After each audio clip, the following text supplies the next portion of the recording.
Hello, everybody. Welcome to the All About Favor channel. I am your host, Pastor KZ. For those of you who have subscribed, thank you so much for your continued support. Those of you who are watching for the first time, thank you for watching. And please consider subscribing. Just hit the subscribe button. Won't cost you a dime. And at the end of the video, I'm asking everybody please to like the video, share the video, and comment on the video. And those of you who would like to email me, you may do so at walkinfavor61@yahoo.com. Again, that email address is walk with the letter N, favor61@yahoo.com. Also, go and check out my website, walkinfavor61.org.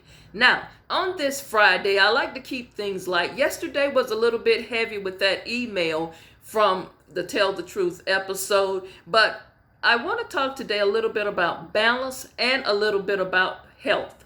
Now, it is so easy to get overwhelmed, get burned out, or you overcommit yourself to things. You got to stop trying to keep up with too many things. Some of you, your schedule is jam-packed. You're doing too much. I like to use that term. You are doing too much. You have overcommitted. You are overwhelmed. You're stressed out. You got to fall back a little bit. There's no balance going on in your life. You're doing too much of certain things and too little of other things. You're not taking very good care of yourself, not just physically, but also mentally. You're not taking care of yourself like you should. You've got to understand when your life gets out of balance, you're not thinking clearly, you're not focusing. And remember, at the end of most of my videos, I always tell you to stay focused. And when you overcommit yourself to things and you're overwhelmed and you got too much going on, you're out of balance now. What sense does it make for you to take on all of this extra stuff? Now, I'm going to say something, and might strike a nerve with you, but some of you are too busy being busy. And my question is, why? What are you trying to not deal with? Why are you trying to occupy so much of your time doing other things? Are you avoiding dealing with something? Are you avoiding coming to terms with the loss? Are you avoiding feeling? Some of you got some emotions, some things going on emotionally. You got some unresolved grief. You've got some things going on that you just don't want to think about. So you busy yourself. You keep busy. Sometimes we stay busy so we don't have to think. So we don't have to reminisce. So we don't have to feel hurt. So we don't have to feel the pain. So we put all of these other things on our schedule. Could that be you? Are you out of balance? You got to find the balance. Sometime, y'all, I'm going to say this and I'm going to be very honest about it. Sometime breaking down and just crying, screaming, yelling, letting it all out in a safe space might be what you need. I can say this because I remember when my grandmother died. I was right there to the end. And I thought I was okay. I did well at the funeral. I did well helping with the arrangements and different things. But one day, I was beginning to stay busy because, you're trying to pack up the house and just trying to do different things. But one day I went to her grave by myself. I just drove there and I sat in that car. And all of a sudden, just felt like it just all came out. Just the tears were just there.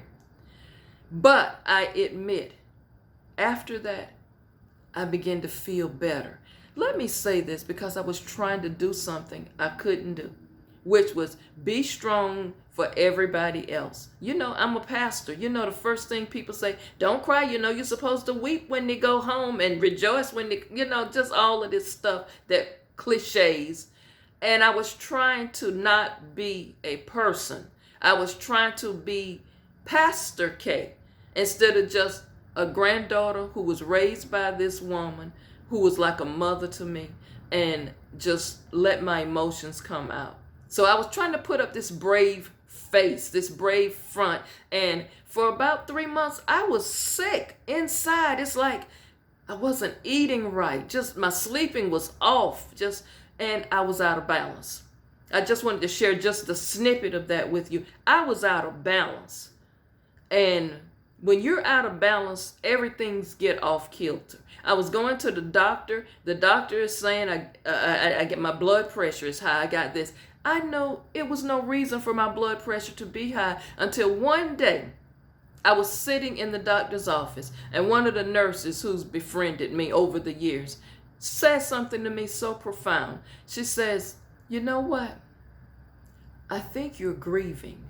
I don't think you're sick. Because your blood work looks too good. I just think with the loss of your grandmother, I just think you're grieving. And then you bounce back from a major surgery and then your grandmother dies. I think that's what's wrong with you. I think your life is out of balance." I just want to thank that nurse who is now my friend, who spoke those words into me. Sometimes someone from the outside have to come and speak something in order to get your attention. And until she said that, I wasn't even thinking. I was grieving. I'm like, no, I'm good. I handled it. I'm okay. I was strong for everybody. I kept it. And she said, that was the problem. When you gonna just sometime be human and acknowledge the hurt? I appreciate that word from her. And I just want to give you a word today on this Friday. Y'all get yourself in balance. It's okay to break down, cry, have your moment.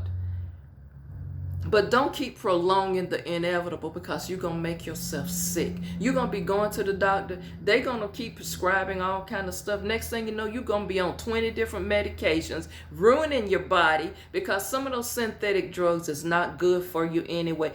This is a perfect segue on this Friday. I want to say this. Throughout our history as a people, since it's Black History Month, I'm going to be talking about it. As I said on last week, I'm going to talk about it every day. I'm going to throw something in about our history. Throughout our history as a people, so many women of color have been diagnosed or misdiagnosed with a variety of things, and some of these things is not even a problem. Do you know, I was looking at medical journals and it was saying how many women of color, meaning African descent, have been, let me say this delicately, and this is no knock on the medical profession, because we need that. They have been given hysterectomies and they didn't even need them.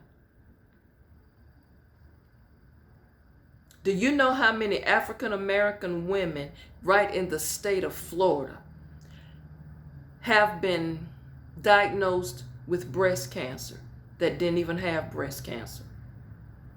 You all better pick up some medical journals and start studying. I just want to say, so many of these sisters have opted either to get medical treatment, or some have opted not to.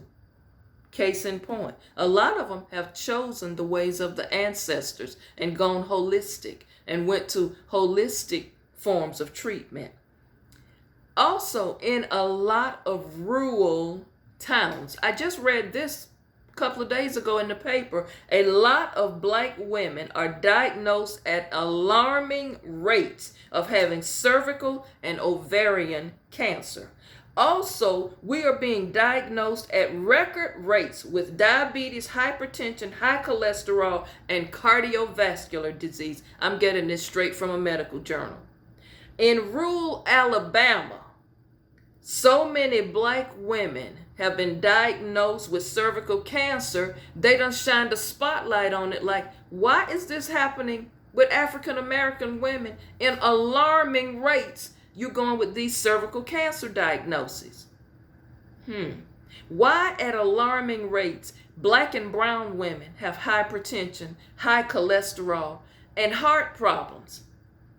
Now, let me say this. Some of these women have decided, you know what? I'm going to stop with these medications and I'm going to try something else.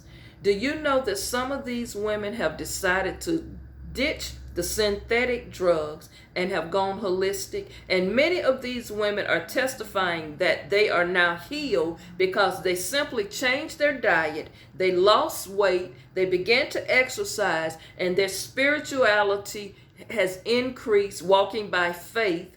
And here's the key right here that they're saying: freeing themselves of emotional baggage has worked wonders. That is in quote right there.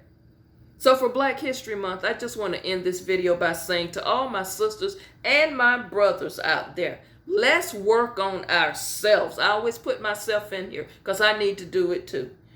And there's a quote from L.L. McKinney, author and advocate for equitable and inclusion for Black people. She says, "We know what we're capable of and what can't defeat us. Perseverance is in our DNA." I just want to say, you gonna make it.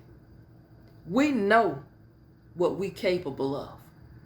And we are capable of getting ourselves in balance, and we're capable of getting healthy. Let's start working on ourselves. Let's start changing our diet. We don't have to eat all of this slave food anymore all the time. I'm sorry, but you don't have to eat chitlins every week. You don't have to eat neck bones every other day. You don't have to eat fried foods every day. Some things we need to do in moderation, and then there's some things you need to eliminate from your diet. But you, all in all, got to figure out what you need to do and works best for you to bring yourself into balance, mind, body, and your spirit. Thank you for watching today. Have a wonderful Friday. Always stay focused. Those of you who are not focused, get focused. Walk in favor. Things gonna turn around. You gonna make it because perseverance is in our DNA. We got that from our ancestors. Have a wonderful day. I'll see you for a brief pop-in tomorrow.